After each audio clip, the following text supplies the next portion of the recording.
vous allez les voir, ça veut dire que quand le médecin organiste va les voir, c'est d'abord des comportements qui perturbent, avant qu'on sache est-ce que c'est réellement des troubles ou pas encore, ou c'est pas un trouble. Donc d'où la question de ce qui est normal de ce qui est pathologique. Alors, on va essayer justement d'aborder pourquoi est-ce qu'il est difficile de diagnostiquer un trouble du comportement chez l'enfant. Donc, différencier un comportement perturbateur d'un comportement qui va devenir un trouble. Et pourquoi il est nécessaire de dépister. Donc, vous voyez que je parle de dépistage, donc de les voir avant même que ça devienne un trouble du comportement. À quel moment on va s'inquiéter quand les parents vont se plaindre que leur enfant présente des problèmes de comportement? Je vais essayer d'élucider tout ça par des petits cas cliniques. Et puis, par rapport aux classifications internationales, je ne sais pas si vous connaissez le DSM, classification... fait les maladies organiques, le DSM, mais fait les maladies mentales. Donc, on va voir les classifications du DSM. Alors, donc, les situations où on peut voir ces enfants, vous les voyez déjà en consultation, donc j'imagine qu'il y a des enfants, les c'est compliqué, donc je pense qu'à force de les voir et de les revoir à cause des maladies, à l'occasion des vaccins et tout ça, je pense que vous les détectez de loin.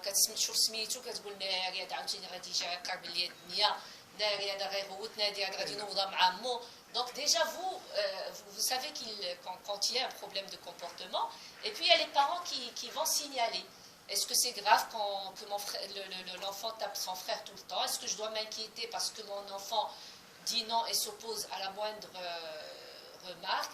Est-ce que c'est normal qu'il fasse des crises au supermarché? Est-ce que c'est normal qu'il a mordu la maîtresse? Est-ce que je dois m'inquiéter? Donc j'imagine que c'est les questions que les parents vous posent. Et il va falloir justement y répondre. Mais avant de parler de ce qui est pathologique, on va voir un petit peu comment se régule le comportement chez l'enfant. Alors Freud, le père de la psychanalyse, donc dans un livre, des 3 essais sur la théorie de la sexualité, que l'enfant a une prédisposition à devenir un pervers polymorphe. C'est-à-dire que derrière la khiliti kima huwa, j'arrêtais la sexualité, et ce n'est que à travers justement l'éducation que les digues le hudud diallo كيتقادوا. Donc justement parce que les digues ne sont pas du débordement, parce qu'ils parlent du débordement sexuel, les huma la pudeur, le dégoût, la morale, هادشي ما كيتزادش مع الدري.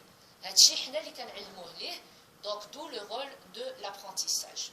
Donc le comportement de l'enfant se régule à travers l'apprentissage et donc l'éducation.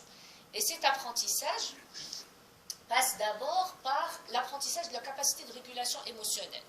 Donc exprimer ses émotions, reconnaître ses émotions, les réguler, les stopper pour que ça ne déborde pas, et à travers le développement d'une intelligence sociale. Donc quand on veut que le comportement de l'enfant soit bon, donc on développe justement avec le hudud, il faut d'abord, avant d'aller dire à l'enfant ce qui va l'aider à avoir un comportement adapté, c'est de lui apprendre à détecter ses émotions, à les exprimer et à les réguler. Donc c'est ce qu'on appelle l'intelligence sociale. Donc a priori, entre 2 et 5 ans, quand vous avez un enfant qui fait des crises de colère, qui a un défaut de se conformer aux règles, qui est agressif, qui a des pleurs répétitives, des caprices et de l'opposition, c'est tout à fait normal. Avec en plus un pic à l'âge de 3 ans. Donc à 3 ans, si un enfant vous fait tout ça, il ne faut pas s'inquiéter.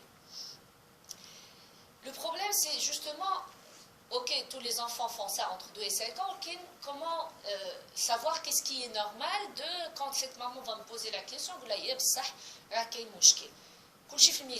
va voir un petit peu comment ça va se passer. Alors, si ces comportements se fixent et s'intensifient vers l'âge de 5 ans, donc là, on n'est plus dans le normal. Hein. Et si avec le comportement qui rejoue à la limite de la normale, dans le sens où ça commence à avoir un retentissement. Soit sur l'école, soit sur la société, soit... Moi, je demande toujours aux parents,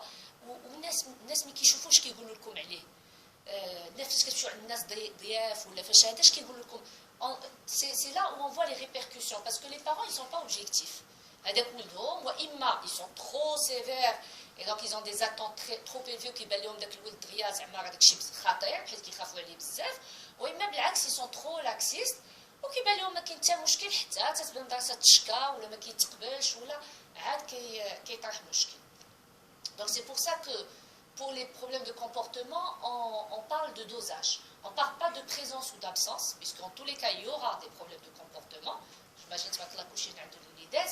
Donc, il y aura toujours des problèmes de comportement. La question, c'est le niveau du problème de comportement et le retentissement que ça va avoir sur la vie sociale, scolaire et familiale de l'enfant.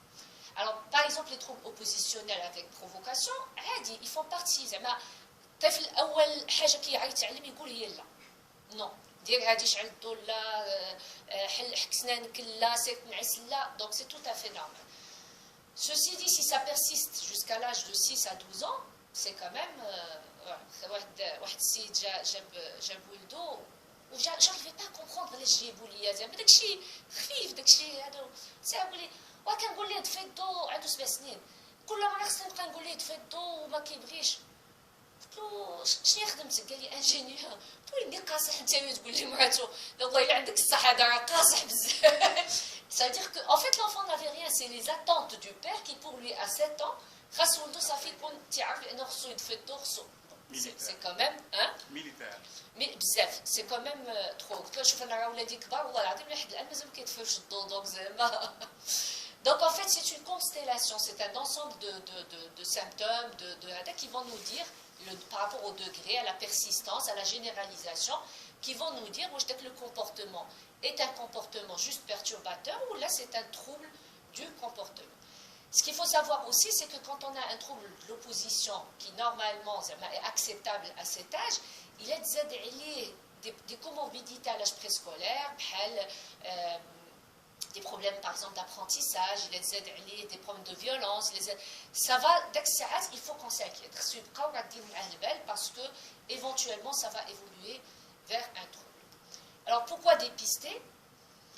Parce que les comportements, vous voyez, on parle d'un enfant d'âge préscolaire, ça veut dire donc il est encore à la maternelle, mais le problème c'est que quand vous avez des comportements perturbateurs qui sont excessifs, يعني بقاو حتى l'âge de 5 ans وطلعوا معاه حتى le primaire où ils envahissent tous les champs d'évolution de l'enfant, ça devient des facteurs de risque et des éléments potentiels de troubles du développement à l'adolescence et à l'âge adulte.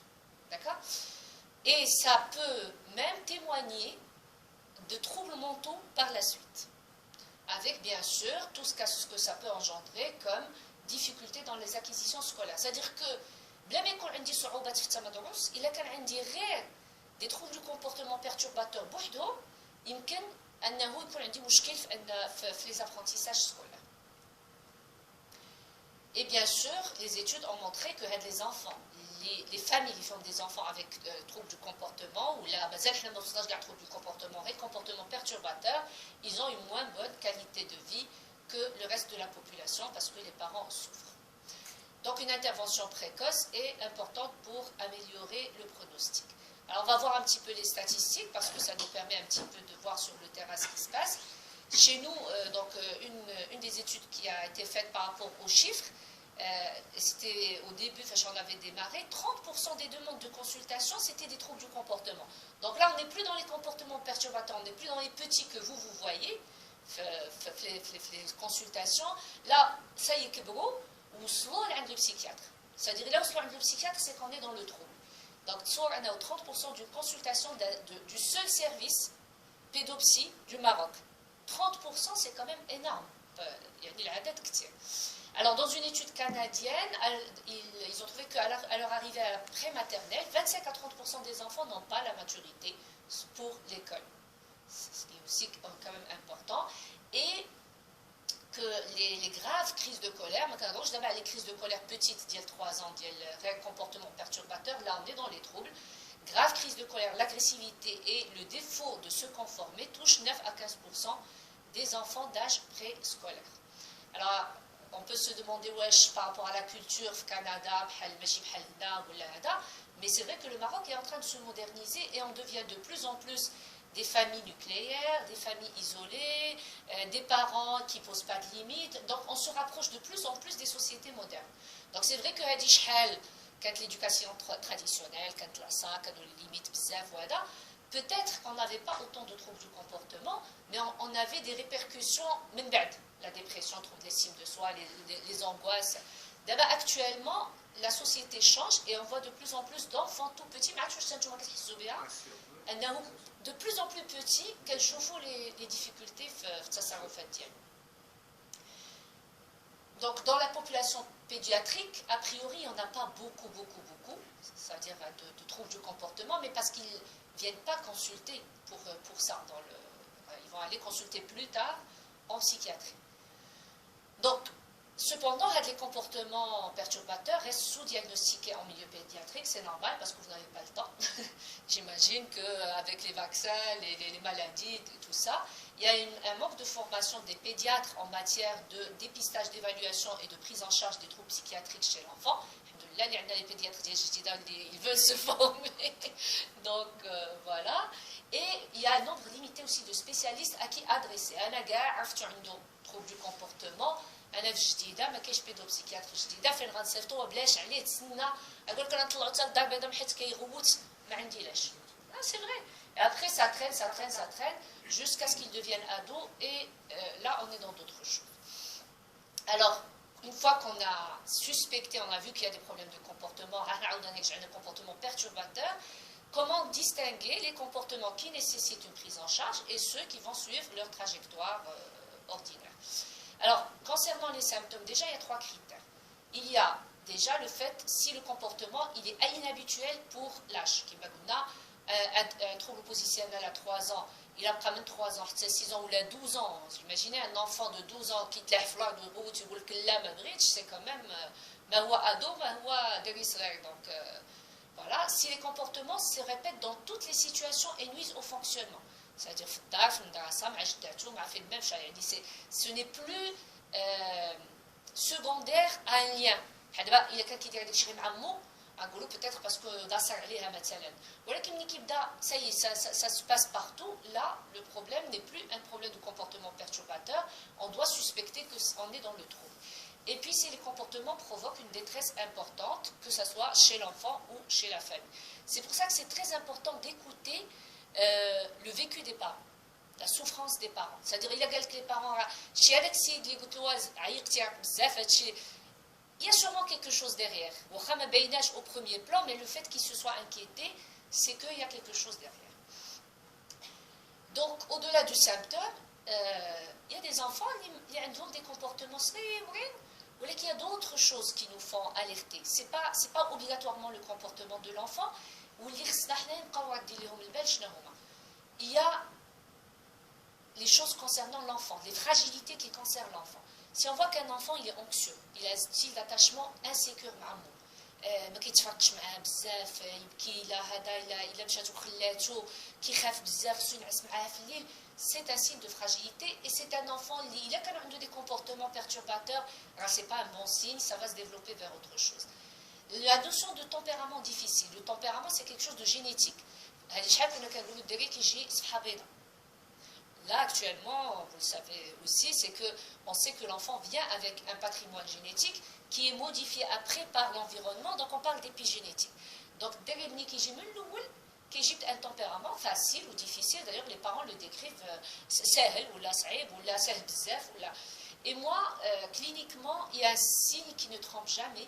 Les bébés qui pleurent trop quand ils sont petits, généralement il y a quelque chose. C'est-à-dire à part l'organique, une fois qu'on a éliminé l'organique et qu'on ne trouve pas, il y a soit un trouble d'attachement, soit il y a une maman dépressive, soit il y a lui-même, génétiquement, il vient, si on cherche dans ses antécédents, on va trouver quelque chose de psychiatrique. Et ça, c'est vrai que c'est quelque chose, je n'ai pas d'études par rapport à ça, mais cliniquement, on le sent beaucoup. Donc un tempérament difficile, les recherches de nouveautés, l'impulsivité, l'extravagance, l'absence de fatigabilité, l'anxiété anticipatoire, le manque d'empathie et le faible niveau de maturité. Oui, ils ont de l'expérience. Exactement. Oui. Et il ne faut pas négliger le côté génétique. Franchement, on va voir tout à l'heure les troubles. Je vois un trouble de comportement, à quoi ça aboutit. La génétique, elle joue un rôle très important. Et quand on dit l'épigénétique, mais quand on sait que le père lui-même a des difficultés, on va dire l'épigénétique de mais finalement, est-ce que ça va évoluer ou pas après? Donc, quand on suspecte des abus sexuels et physiques dans la famille, donc il faut rester, c'est un facteur de risque, il faut rester vigilant. Des enfants qui ont des difficultés d'apprentissage, donc ça aussi. Quand vous avez des enfants qui ont des difficultés scolaires et que vous voyez qu'il y a des parents très anxieux, très sévères avec les enfants, le risque d'évoluer vers un trouble de comportement est très important. Et puis, toutes les maladies neurologiques. La prématurité est un facteur de risque. Les enfants prématurés ont plus de risques de développer des troubles du comportement. Les enfants qui ont eu une souffrance néonatale, les enfants dont la maman a pris des toxiques pendant la grossesse, donc c'est des facteurs de risque pour des troubles du comportement. Le fait qu'il ait développé un retard mental, mais si on a développé le retard mental, mais du fait des lésions elles-mêmes, on peut avoir des troubles du comportement. Alors, concernant l'environnement, les environnements, les ressomis, il y a des troubles du comportement. Si on a déjà le père, ou la mère, ou le couple, la famille, s'il y a une personnalité antisociale chez l'un des parents, alcoolique, la consultation, dialogue, des choses comme ça, la dépression postnatale, donc vous les voyez beaucoup, malheureusement les gynécos ne s'intéressent pas trop à ce problème, alors que je pense que vous les voyez plus que les gynécos, parce qu'une fois qu'ils accouchent, qu'ils jouent et ça donne des dégâts énormes. Après, Inch'Allah, si on a l'occasion de parler de la dépression de l'enfant et la pression du bébé, donc on voit un petit peu l'impact de la dépression maternelle et la toxicomanie chez les parents. Et je l'ai mis en bleu parce que c'est l'incompatibilité trop importante entre le tempérament de l'enfant et les exigences de l'entourage. Qui يقول لك علاش هما خوت وهذاك كنت صعيب معاهم بجوج وهذاك طلع عوج وهذاك طلع مقاد. Ça c'est le tempérament. هذاك جاب لي جين ديال مو صباع وهذاك جاب لي جين ديال با مقلق راسو كل يوم معنا رجال دافعي معايا شويه. Voilà, donc c'est le tempérament, le lien entre l'équilibre entre tempérament et les exigences. Par exemple, les filles, on dit qu'elles internalisent. Les garçons, ils externalisent. Il y a des filles, par exemple, tu leur mets la pression, mais elle ne va pas se manifester par un trouble du comportement. Elle aura une capacité de résilience. Et puis, il y a des garçons qui ne supportent pas et qui vont exploser plus facilement. Et puis, l'âge jeune de la mère, quand vous avez des mamans très jeunes, surtout le premier bébé. C'est un facteur de risque de développer des troubles du comportement. Et puis il y a les facteurs psychosociaux, donc maltraitance, niveau socio-économique, fréquentation des jeunes, et tout ça, et le rôle des médias. Donc ça c'est un problème auquel tout le monde est confronté. On a de plus en plus de consultations pour ça, parce que le confinement, c'est normal, les activités parascolaires, donc les médias. ودابا ملي يخرجوا عاود للقرايه كيفاش يطلقوا من لي ميديا باش عاود يعيشوا حياتهم. Donc on a de plus en plus de consultations par rapport à ça. Alors comment on va évaluer chez l'enfant? Chez l'enfant, كل ما كان le niveau cognitif de l'enfant est bas, كل ما le risque de trouble du comportement qui est là. Donc ça c'est voilà. Le langage, bien sûr, moins on s'exprime par le langage, plus on va s'exprimer par l'acte. Donc le passage à l'acte va augmenter. Donc, on dit qu'il faut laisser les enfants s'exprimer. Donc, plus on le laisse s'exprimer par le langage, mieux c'est. L'intelligence sociale.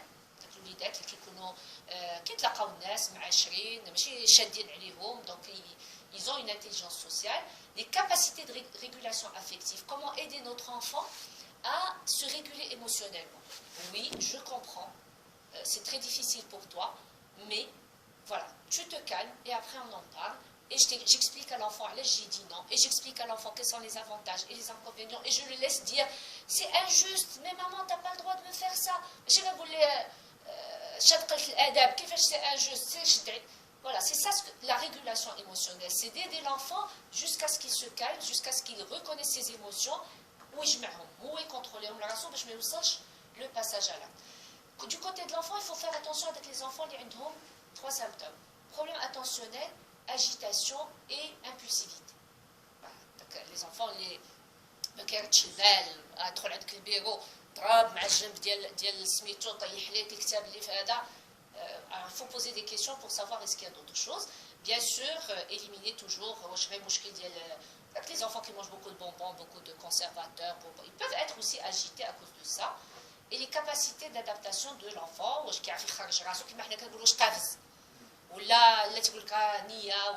voilà, c'est aussi très important pour...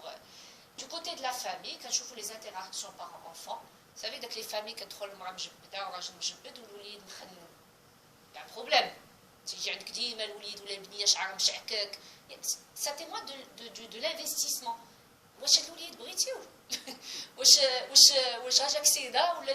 Qu'est-ce qui se passe? Il endosse justement la souffrance de la mère alors qu'elle est en souffrance. Il faut voir qu'est-ce qui se passe, quelle place il a. Ça, c'est très important. La séparation prolongée avec les parents, il y a plusieurs raisons, les mamans qui voyagent beaucoup, ou là, les situations, les gardes aussi, les situations de garde, les mamans, alors j'ai beaucoup aussi de mamans qui sont affectées au modèle bad, et voilà, ça a créé beaucoup de problèmes aussi. Quand on a l'un des parents qui a un problème mental, donc le risque d'avoir un trouble du comportement chez l'enfant, les situations économiques, donc plus la situation économique est basse, plus il y a des difficultés, je vais expliquer pourquoi. La violence conjugale, donc ça on va le voir dans un cas clinique, et bien sûr l'enfant qui lui-même subit de la violence. Par rapport à l'environnement, je vais donner un seul exemple. On reçoit beaucoup des familles ساكنين في الموبل هكا وفي نفس الموبل ساكن الجد والجده وهما الباسيون ديالك وعمو الفوق الاول وعمو الفوق الثاني. Et il y a un problème de comportement. اول حاجه كنسولهم واش عندكم الباب؟ ما عندهمش باب الدار، دارهم ما فيهاش الباب. كاين الباب في الموبل ولكن الدار ما فيهاش. Mais où est la limite? C'est-à-dire déjà dans l'imaginaire de l'enfant, il n'y a pas de limite. كيفاش بغيتي تعلموا وقت النعاس وقت الماكله وكندخلوا هاد الساعات كندخلوا دارنا وكنشدوا علينا وفاش علموا كي لا بتيت فامي شكون هي لا غروند فامي كنقولوا ركبوا الباب وعاد نتفاهم سيمبوليكمون. مي جو سي با واش عندكم جديده بزاف، حنا بعدا عندنا انورميمون في الاحياء الشعبيه الموبل. اي داك لي زونفون ما عندهم لا وقت النعاس لا وقت الماكله لا وقت لي دوفوار لا حتى حاجه، طالعين هابطين طالعين فهاد كيفاش ما يجوش دي تروب دو كومبورتمون. فوايي دونك لونفيرونمون واش كيخرج يلعب في الزنقه فينا حي ساكن tout ça, ça témoigne un petit peu, ça vous donne une idée du risque de développer un trouble du comportement ou pas.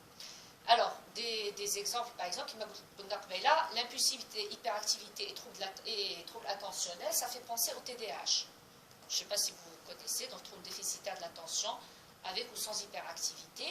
Quand vous avez un retard de langage, un trouble de la communication, il faut surtout explorer d'abord le trouble des spectres autistiques. Et quand vous avez de l'anxiété et des peurs excessives, peut-être que les troubles du comportement sont dus à des angoisses. Donc on va voir qu'il y a 3 grands domaines autour desquels tournent les troubles du comportement. Alors, on arrive aux recommandations. Je peux m'arrêter là, parce que ça, on a fait le tour. Dès qu'on a recommandations, je vais m'élever. Donc, toujours demander aux parents s'ils sont eux inquiets. Parce que quand on a 20 minutes, une demi-heure, يمكن انا نقلق ولا بحيت عندي لي باسيون بزاف ولا هذا ولا، ولكن فو فواغ لي بارون تقول والله الا بصح داك والله الا بصح راه موراه شحال ايوا شكون اخر اللي كيتقلق وهذا الشيء واش عليه زعما واش هادشي عليه انعكاسات وفي نظريتك يعني في المدرسه اش كيقولوا عليه والقرايه واش حتى القراه كاين مصائب ولكن ما كيهضروش عليها. Donc il faut demander aux parents leur vécu par rapport à la chose.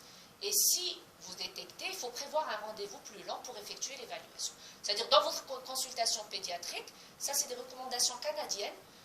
Les Canadiens, le partage, ils sont très... dans la consultation pédiatrique, j'ai détecté un واحد qui est comme ça, غادي نقول داك الفاكسان هذا, mais je peux dire aux parents, on se revoit une autre fois, d'abord ما عنديش الوقت ونجلسوا ونشوفوا, et je consacre un peu plus de temps pour explorer un petit peu plus. S'il y a des inquiétudes, ça veut dire que vous avez exploré, ou qu'il y a des échelles. Bon, il y a une échelle que j'ai ici, que je pourrais vous montrer à la fin, et vous la donner si vous la voulez. On peut donner rien que des conseils aux parents. Il y a des parents qui sont tellement démunis qu'ils disent que هادشي راه بايديه خصهم يكونوا عارفينه في الحقيقه خصهم هذاك شويه الشيء هذاك لو بون سونس دان بير ولا لو بون سونس دون مير ça peut aider بلا ما نحتاجوا كاع نكون لابسين لا والو.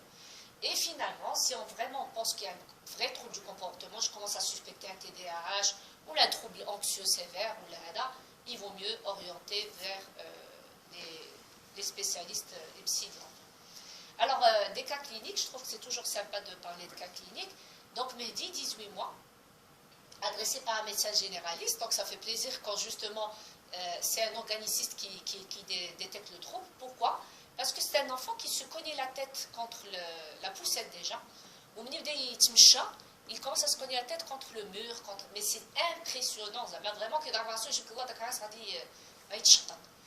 alors l'histoire familiale, c'est les parents, ils sont séparés depuis 9 mois parce que le papa tabassait la maman et ils sont allés vivre chez les grands-parents.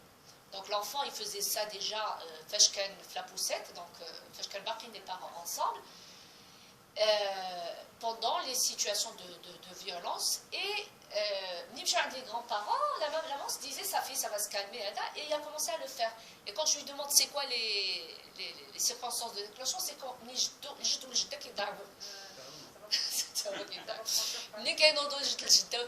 sauf que Jidda, ça fait une trentaine d'années qu'ils sont mariés, après ils se réconcilient, la mère qui dit بعض tensions qui يقول لك خرجوا عليا من الدار كنوضوا نزحوا وجنا خرجت تقول لك كنت معصب جلسوا. Mais la mère, elle est tellement immature, tellement que trop معاهم كتنساويها. Et donc l'enfant, il commence à se cogner la tête parce que, à votre avis, pourquoi il se cogne la tête quand il voit tout ça? Ça témoigne de quoi chez l'enfant? Ça c'est que 18 mois. 18 mois. Mais je l'ai vu à l'œuvre, sentiment d'insécurité, c'est l'angoisse. Là, on est dans la situation où l'angoisse est à l'origine de troubles de comportement et de troubles de comportement assez impressionnants. Alors, les facteurs positifs, c'est que c'est un garçon trop mignon. Pourquoi c'est intéressant? Parce que l'attachement passe aussi par le contact. Vous savez, bon, mais il est mignon, c'est-à-dire qu'il va attacher du monde, qu'il y aura peut-être donc ça aussi c'est très important. Il n'a pas de trouble de la communication. Moi, au début, je me suis dit qu'il y a de l'autisme. Surtout qu'il était beau je me suis dit que j'ai fini ses tonneries ou là, mais pas de problème de communication, le sourire, le jeu que j'ai dit, les jouer impeccable. Le langage, il est déjà 18 mois, il ne parle pas, mais il commence déjà à et il était accessible à la réassurance sur l'entretien. C'est-à-dire, ou très bien. Une fois que la maman a commencé à pleurer, en racontant les problèmes d'elle, mais n'empêche que alors la mère, ok, donc elle s'angoisse encore plus, mais dès que je suis entrée avec lui dans le jeu, dès que j'ai détourné son attention, ça s'est calmé. C'est un bon signe. Parce que ça aurait pu être plus grave que ça, c'est-à-dire, même si j'essaie de le... C'est-à-dire, il serait inaccessible à la réassurance, je me serais inquiétée encore plus. Les facteurs négatifs, c'est le niveau socio-économique et culturel bas, la mère qui est dépressive et immature, la violence du père qui, pour moi, témoigne de quelque chose quand même de génétique, et puis c'est un père qui a perdu son travail, donc lui-même, il y a une instabilité sociale, et le milieu délétère des grands-parents, finalement, il est allé chercher un confort chez ses grands-parents, on évalue l'enfant, la famille, et le milieu, l'environnement. Donc, l'enfant a des choses positives.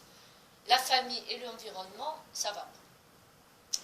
Le diagnostic retenu trouble du comportement dans le secondaire a un trouble de l'attachement de type. Comme ça, attachement insécure, conduite à tenir, thérapie mère-bébé et guidance parentale. Ça, par exemple, ça peut se faire en consultation pédiatrique. Avec une plume et carrément en pédopsie. La thérapie mère-bébé. Non. Je dis thérapie mère-bébé, il a chez le psychothérapeute, mais s'il n'y a pas de psychothérapeute, c'est vrai qu'il y a des règles pour la thérapie mère-bébé, mais si vous faites de la guidance, si vous écoutez cette maman, si vous la rassurez, par exemple, parmi les choses que j'ai pu lui dire, c'est, vos parents, ça fait 30 ans qu'ils sont mariés, pourquoi vous vous inquiétez pour eux? Pourquoi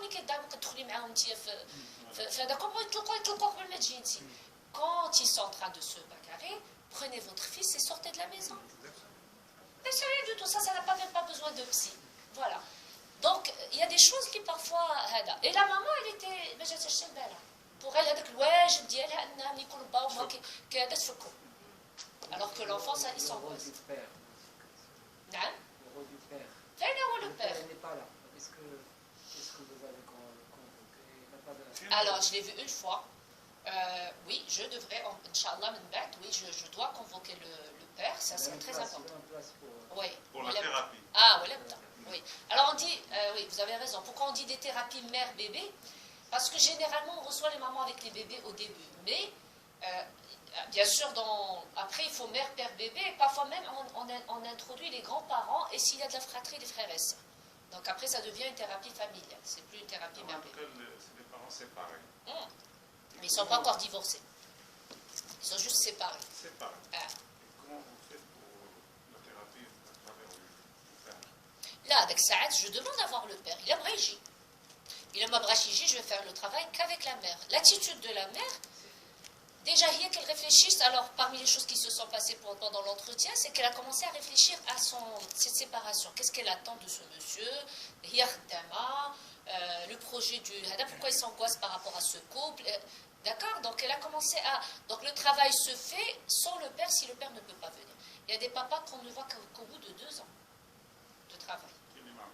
Petit bruche. Ouais. Il y a des papas qui ne veulent pas venir et vraiment il faut persévérer. Alors un cas un peu plus lourd, donc Doha, début de la symptomatologie remonte à l'âge de 24 mois. Ça avait coïncidé avec la première séparation avec la mère. Par une régression au niveau du langage, trouble du sommeil, la nuit se cachait sous la couverture comme si elle voyait quelque chose, pleurs excessifs lors de la séparation. À l'âge de 3 ans, ne pointait pas encore, bizarrerie du comportement, fixait la lumière, ouvrait des yeux pour marcher et soliloquer. Elle présentait aussi des stéréotypies à type de balancement. À l'âge de 4 ans, elle a progressé sur le plan du langage, ainsi que sur le plan de l'autonomie. Elle a acquis aussi la propreté. À 6 ans, elle a commencé à peine à répondre à l'appel de son prénom. Elle pointe et a de plus en plus de jeux symboliques. Les troubles du comportement se sont aggravés. Elle ramasse du papier de la poubelle, elle collectionne et fait ses besoins partout. Elle soliloque et présente des rires immotivés. Elle est devenue très instable et manifeste de plus en plus d'angoisse nocturne. Je vais le confesse. Autisme. Alors, vous allez voir que c'est pas si simple que ça. Elle garde toujours l'emballage du biscuit Golden et s'angoisse si elle le perd jusqu'au point qu'une fois elle a cassé carrément ce jaja pour l'avoir. Vous savez, un enfant il peut pleurer parce que bras Golden, mais de là à casser la vitre pour l'avoir, c'est un autre niveau de sévérité. Vous voyez que le même comportement, c'est le niveau de sévérité qui va déterminer, c'est la durée dans le temps qui va déterminer. C'est ça ce que j'ai envie de vous transmettre, c'est que le même comportement, il faut évaluer les critères de sévérité pour se dire un trouble mental. Les bizarreries du comportement se sont accentuées par l'apparition de rituels de vidage, remplissage de différents objets, tente de boire des urines, quitte souvent le domicile familial. Elle va errer. Alors, elle est petite là, elle erre, elle a 6 ans, 7 ans. Hein. Dans le milieu familial chaotique, la mère elle en avait 3, fait dans l'hospitalisation, elle a fini avec 6 enfants à la fin. C'est apparition de comportements masturbatoires et bon, ça j'ai résumé parce que les bizarreries de comportement n'en finissent toujours pas. Alors, j'espère que ça va marcher.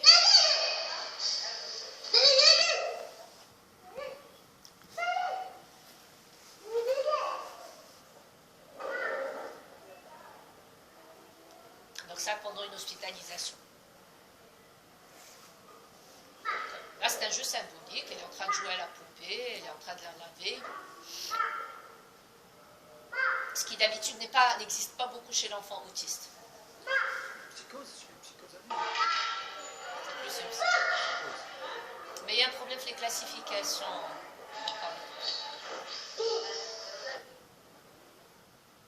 C'est pas de l'autisme. C'est une psychose. C'est ma pipi. Alors, regardez, elle veut faire pipi à la poupée.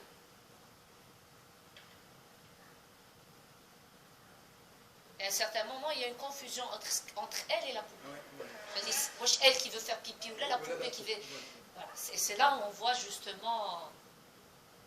Donc ça, c'était le truc le plus important, c'est que le décalage par rapport à la réalité... Alors actuellement, Doha, elle a 13 ans. Les bizarreries du comportement sont constantes et varient sans cesse: agressivité, automutilation, masturbation intempestive, agitation extrême, inadaptation comportementale majeure. Donc on l'a réhospitalisé, je vais vous dire pourquoi.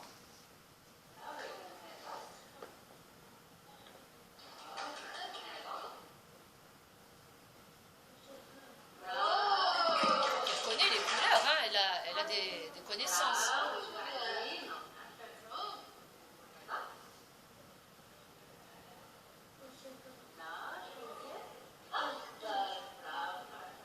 Elle est dans la relation, donc là elle est calme. Alors chez elle, elle n'est pas comme ça, hein. Chez elle, elle ne tient pas assise. Chez elle, là, parce qu'une fois qu'elle a été hospitalisée, le milieu contenant et tout ça, elle a complètement changé. Le cadrage donc, de son activité. Ah, là, le fait d'être accompagnée, cadrée, ça l'a beaucoup aidé. Mais une fois que rejette, c'était la même chose. Et parce que le milieu est chaotique aussi. Alors, نعسناها فاش كان عندها 24 mois pendant un an. هادشي راه باديه 24 mois thérapie ودرنا داكشي كامل orthophonie psychomotricité, mais bon انا قلت لك le milieu familial il est chaotique. ودابا في 13 ans بقات واحد un mois et demi. Après c'était plus possible parce qu'on avait beaucoup de cas de suicide, on était obligé de la faire sortir. وكانت en association pendant un certain temps ورفضوها. هانتوما غتشوفوا علاش رفضوها. Le sevrage de l'ambiance familiale. Ah, زعما اسكو elle ça l'a فاش كانت hospitalisée à 24 mois elle était hôpital de jour ماشي à plein temps. كتجي بالنهار وتمشي في الليل. Mais à 13 ans بالعكس ça l'a apaisée. Ah, فاش كانت petite, non, c'était un hôpital de jour. D'ailleurs, les tout petits, ils sont en hôpital de jour. Ils ne sont pas en... Elle a 0,6 ans, 6-12 ans, 0,6 ans, pas en hôpital de jour. Alors voilà pourquoi on l'a hospitalisé. Vous avez vu. Alors déjà, vous voyez la bizarrerie de comportement, c'est pas... Même un enfant autiste, a priori, ne fait pas ça. Et هذيك الشرحه اللي عندها في هذا c'était un petit bouton de la rougeole. Et c'était de la rougeole وبقات elle تاكلو كتقطع وتاكل et sa mère allait la tuer tellement elle était dégoûtée par elle a des frères et sœurs كبار وداكشي vraiment ils étaient dégoûtés et on a dû l'hospitaliser ودرنا ليها واحد لو ماسك باش يغطي لها وجهها صوبنا لها truc sur mesure كتحيدو rien à faire وخرجناها برات. Donc chez nous finalement جمعت لها le truc وخرجت et encore revenue عاوتاني. Donc là pourquoi je vous ai montré ça c'est le trouble du comportement dans le cadre de quelque chose d'un trouble du neurodéveloppement. Donc c'est vrai que c'est de la psychose. Pour moi c'est de la psychose, mais في الكلاسيفيكاسيون actuelle ديال DSM ما بقاش la psychose infantile. Donc كلشي دخلوا في TSA. Donc إذا جينا مع على حسب DSM c'est un TSA. Troisième cas clinique et le dernier, Youssef, 12 ans. Il est scolarisé à l'école française. Je l'avais vu à l'âge de 7 ans, agité, perturbe la classe, bavardage, difficultés scolaires, agressivité dans le jeu. Diagnostiqué TDAH d'Aklourt. Ils ont arrêté le suivi. Je le revois à 12 ans. Donc d'abord, il a 12 ans. Menace d'exclusion par l'école après une année de grosses difficultés, voilà, 12 ans avec une AVS. Ou d'armes à l'AVS, ou il voulait l'exclure de l'école malgré la présence de l'AVS. Contexte familial, père alcoolique, démissionnaire, couple parental fragile, absence de limite. Donc en plus de TDAH, donc vous voyez quand on a de la comorbidité aussi, c'est-à-dire si j'avais détecté du TDAH bouhdou, je vais traiter le TDAH, alors le TDAH ما بقاش مع les troubles du comportement, j'ai مع les troubles du neurodéveloppement. Donc moi je trouve du comportement. ولكن du fait de la comorbidité مع le milieu familial qui est dysfonctionnel, ou son trouble du comportement, d'abord j'ai agressif, violent, donc diagnostic retenu, TDAH aggravé par un problème de limite. Les éléments pronostiques, âge tardif de la prise en charge, puisqu'ils avaient arrêté ou quand il avait refusé de prendre le traitement, les répercussions scolaires et relationnelles, l'alcoolisme du père, la comorbidité et la sévérité du symptôme TDAH, parce que vraiment un TDAH très, très sévère. Donc vous voyez, donc, le premier cas clinique c'était trouble du comportement d'origine psycho-affective, le deuxième secondaire un trouble neurodéveloppement et le troisième dans le cadre de comportement antisocial. Donc finalement un trouble du comportement c'est un terme générique qui ne veut rien dire, il n'y a pas de définition scientifique, mais tout comportement qui donne altération cliniquement significative du fonctionnement social, scolaire ou professionnel est un trouble du comportement. Mais nous ne donc nous avons le comportement perturbateur. On va voir le comportement perturbateur, on va voir le contexte, on va voir les facteurs de risque et on va détecter avant que nous soyons le cas des troubles du comportement. Qui dit trouble du comportement dit agressivité. Donc on sait que l'agressivité elle est adaptative. Quand vous dites à votre enfant il a un c'est un comportement adaptatif qui est. Alors quand est-ce que l'agressivité elle est adaptative? Quand elle est transitoire par rapport aux phases du développement, quand elle n'est pas intense, quand elle dépend du contexte, à n'importe quel moment, et quand elle est là pour survivre, comme les animaux qui attaquent pour survivre. Est-ce qu'il est conseillé chez les enfants de taper quand il tape, non, on ne conseille pas. Mais il faut apprendre quand même à l'enfant à se défendre, au moins verbalement. C'est-à-dire au moins qu'il puisse exprimer verbalement, dire non. Au lieu de pleurer. Voilà, ne pas pleurer, ne pas montrer de la faiblesse. Il faut quand même donner à l'enfant. Et ça, s'il n'a pas l'habitude déjà de vous répondre à vous, il ne peut pas répondre à quelqu'un d'autre. Donc il faut, et c'est là où on a parlé justement de laisser l'enfant exprimer ses émotions. Pour qu'il puisse,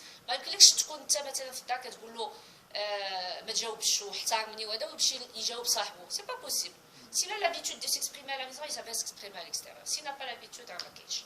Ça, c'est un dessin d'un petit garçon qui était... Alors, moi, j'avais imaginé que c'était la maman, parce que j'avais senti que la maman, elle était très... C'était une maman qui voulait bouffer ses enfants, et finalement, non, c'était un cas de harcèlement à l'école. Et c'était lui qui avait envie d'attaquer tous les autres qui le harcelaient à l'école. Donc, l'agressivité symptôme, quand elle est répétitive, intense, inadaptée au contexte et quand elle altère le fonctionnement psychosocial de l'enfant. Et puis, il y a l'agressivité comme symptôme organique dans les cas des lésions cérébrales, l'épilepsie, l'encéphalite. Donc, bien sûr, on dit toujours, quand on fait des formations, les orthophonistes, attention, il faut toujours penser à quelque chose d'organique et adresser vers les pédiatres ou là. Parce que parfois, ils reçoivent des patients qui ont une rééducation du langage. Et il y a des troubles du comportement et ils ne pensent pas à aller explorer plus loin. Il y a l'agressivité, un mécanisme spécifique dans les cadres des troubles psychiatriques avérés, schizophrénie de l'enfant, les abus de substances, les ados, les prises médicamenteuses qui peuvent donner par moment des comportements agressifs.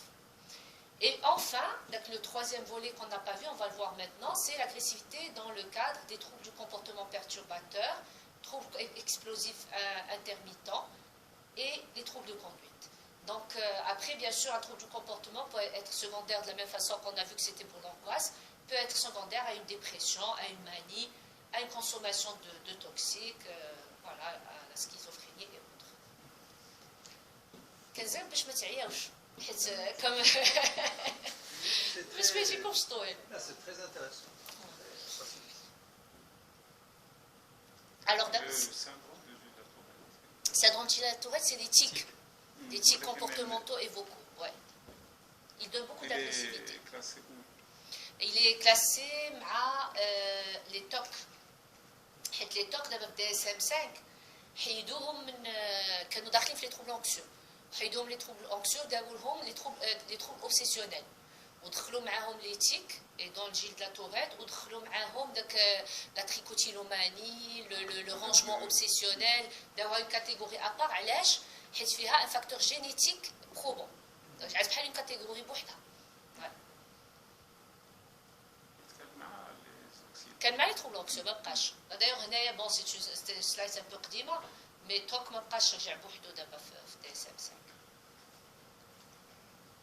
Alors, l'agressivité aussi selon l'âge, vous allez voir que là, avant 10 ans normalement, l'agressivité pathologique normalement elle n'est pas très fréquente, mais quand elle est là, elle est plus persistante et plus sévère. C'est-à-dire quand on a de l'agressivité pathologique avant 10 ans, c'est encore un pronostic plus mauvais que quand elle est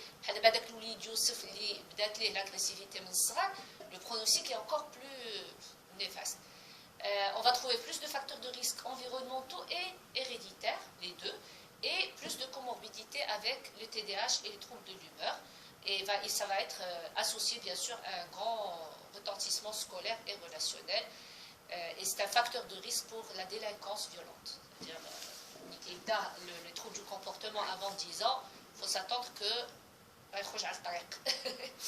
soit c'est un trouble, c'est-à-dire l'humeur secondaire à quelque chose, donc on doit soigner avec le trouble. Ou là, ça va être un trouble de la personnalité, il faut le prendre en thérapie, bêche, mais on sauche la délinquance. À l'adolescence, on sait que l'agressivité, elle est fréquente. À la limite, elle est, entre guillemets, normale. Donc, on a beaucoup d'adolescents agressifs, mais ça rentre dans le cadre d'une délinquance exploratoire. Ça m'inquiète moins qu'un adolescent devient agressif à l'adolescence qu'un enfant qui a développé de l'agressivité petit ou parce que à l'adolescence et dans l'âge adulte. C'est ça la différence.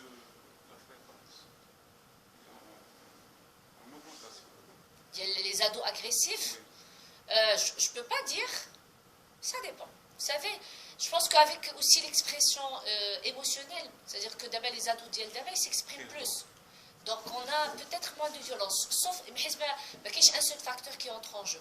Ça dépend du milieu où ils évoluent, ça dépend de la consommation de toxiques où ils sont exposés, des parents où ils sont éduqués. Donc comme ça on ne peut pas, juger. Peut-être des jeux vidéo et tout ça. Donc, là, quand même. Ah non, moi j'y crois pas. Et d'ailleurs les études n'ont pas obligatoirement montré que les jeux vidéo, ça dépend de la fragilité de l'enfant. Bien sûr, on va dire qu'il faut protéger les enfants parce qu'on ne connaît pas, on ne peut pas trier celui qui est fragile de celui qui ne l'est pas. Mais elle ne donne pas obligatoirement de la violence. Si elle est accompagnée par, c'est-à-dire si vous avez un enfant ferme et il a un bon niveau de doigté, il sait que cette violence-là c'est du jeu. Mais quand vous avez un enfant fragile, ça banalise la violence. Voilà. Mais comme on ne peut pas différencier les deux, on dit il vaut mieux éviter les... Ou là, il faut accompagner. Ça veut dire jouer avec l'enfant, parler de ce qui se passe. Si on voit un comportement violent, on fait la différence entre la réalité et le jeu, il faut accompagner. Donc, je disais l'adolescent des années 90, des années oui. 2000, les années... c'est pas la même chose. Alors, quel est votre... Il y a plus d'agressivité. Vous avez le sentiment qu'il y a plus d'agressivité. C'est possible, c'est possible. Mais ça serait pour d'autres facteurs. Ça veut dire qu'il y a des facteurs qui équilibrent dans ce sens ou qui déséquilibrent. Ce qui va créer plus de violence d'abord, c'est l'absence de limites, l'absence de repères. C'est vrai que même mondialement, on n'a plus de repères. L'autorité du père, l'autorité même le boulisme, donc ça va donner une violence qui est généralisée, qui est culturelle, qui est culturellement admise. D'accord. Il y a d'autres milieux, d'autres facteurs qui vont diminuer la violence, c'est si on a des parents qui laissent exprimer les enfants, qui accompagnent, puisque maintenant tout le monde a accès à Internet, donc les parents sont sensibilisés. Normalement, c'est censé... Mais elle accepte les milieux. Mais il n'y a pas d'études. Moi, je ne sais pas s'il y a des études par rapport à la fréquence. Donc, la violence qui apparaît, l'agressivité qui apparaît à l'adolescence, contrairement à celle qu'on a vue à l'âge de 10 ans, elle va s'améliorer à l'âge adulte. Donc, elle est moins inquiétante. Donc, on va moins s'inquiéter quand elle va apparaître plus tard. Par rapport aux filles, donc la violence chez les filles débute plus tardivement. Bon, bien sûr, on voit de plus en plus de filles actuellement qui sont violentes, mais ça va être surtout de l'agressivité relationnelle. Manipulation, médisance, donc c'est quand même de l'agressivité aussi. Des conduites à risque sexuel, c'est de l'agressivité.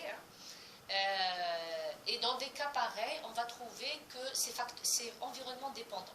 Il y a beaucoup de PTSD, donc de facteurs post-traumatiques. On va trouver beaucoup de dysfonctionnements familiaux. Et on va trouver beaucoup de tentatives de suicide chez ces filles-là. Ça veut dire qu'elles sont agressives, mais comme déjà, ça c'est prouvé statistiquement, c'est que les filles internalisent. Donc elles dépriment, elles font des tentatives de suicide, elles fuguent. Donc même si quand elles sont agressives, ça s'est accompagné de dépression et de tentatives de suicide. Donc on a vu les deux exemples. On va voir maintenant dans le cadre de les troubles du comportement, dans le cadre d'un problème antisocial. Donc, quand on dit comportement antisocial, c'est-à-dire un problème avec le cadre, avec les limites, avec les règles. Donc, là, on va voir par exemple le trouble oppositionnel avec provocation, les troubles de conduite et le trouble explosif intermittent. Alors, le trouble oppositionnel avec provocation, le top, Les symptômes, c'est une opposition intentionnelle et persistante, c'est-à-dire un non systématique pour tout par rapport aux figures d'autorité. C'est-à-dire, il va le faire surtout avec les parents et avec les enseignants. Donc c'est une opposition qui vise les figures d'autorité. Un négativisme constant, ils sont très susceptibles et très hostiles. Donc ces symptômes sont fréquents, très intenses et de durée qui dure beaucoup par rapport à il faut le comparer par rapport au top normal. L'enfant de 3 ans, il est aide. Ça va bien sûr affecter la vie familiale, sociale et scolaire. Il y a souvent de l'agressivité associée. Et c'est des enfants, ils disent, mais c'est la faute de l'autre. Parce que maman n'a pas été gentille avec moi, parce que parce que... Donc ça nous donne une idée de comment va évoluer cet enfant quand il sera adulte. On a souvent une comorbidité avec les TDAH, avec les troubles d'humeur, avec les troubles anxieux, ce qui aggrave le pronostic. C'est encore pire. Dans le DSM-5, il faut 4 critères, 4 symptômes qui durent 6 mois. Donc, toujours justement quand on se perd par rapport au normal et au pathologique, c'est bien de revenir aux critères. On se dit, wesh, 4 critères, est-ce que ça dure depuis 6 mois? Et là, on a éventuellement notre diagnostic. Pour les troubles de conduite, ils sont moins beaux que ça. Donc c'est un ensemble de conduites répétitives et persistantes, bafouant les droits fondamentaux de l'autre. Sarqa, le mensonge, la bagarre, l'utilisation d'armes, la cruauté physique, la coercition sexuelle, donc les attouchements sur les autres, le fait de draguer des filles, c'est pas de draguer, mais d'imposer quelque chose de sexuel, les destructions délibérées des biens, mettre le feu, la violation grave des règles, et les fugues aussi. On a beaucoup de fugues. Mine de rien, on a beaucoup de fugues dans notre société. Cruauté physique, cruauté physique. C'est-à-dire, il va faire quelque chose qui va faire mal. Il y a même des enfants qui font mal à leurs parents, surtout les mères. C'est-à-dire qu'ils jouent qu'ils élèvent chez Darba à Khater. Et puis il y a aussi la cruauté envers les animaux, qui a de très mauvais pronostics, qui témoignent à la limite de la psychose.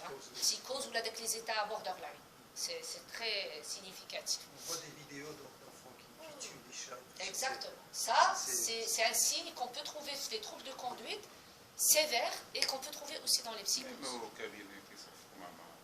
Voilà, des cas pareils.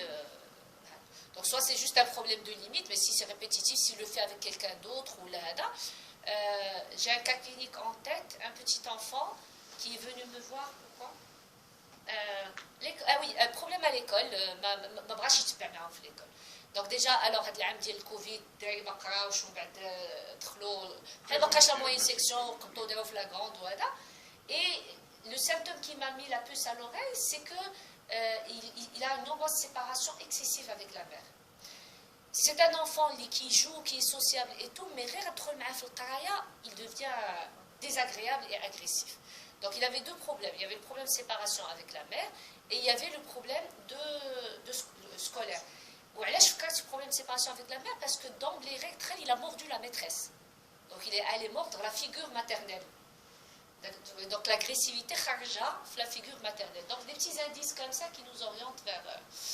Donc ça c'est juste pour dire que plus l'agressivité démarre tôt, donc vous voyez que ça peut démarrer à 5 ans, plus le pronostic est mauvais et même ce qui se passe autour dans l'environnement n'est pas bon. Le trouble explosif intermittent, une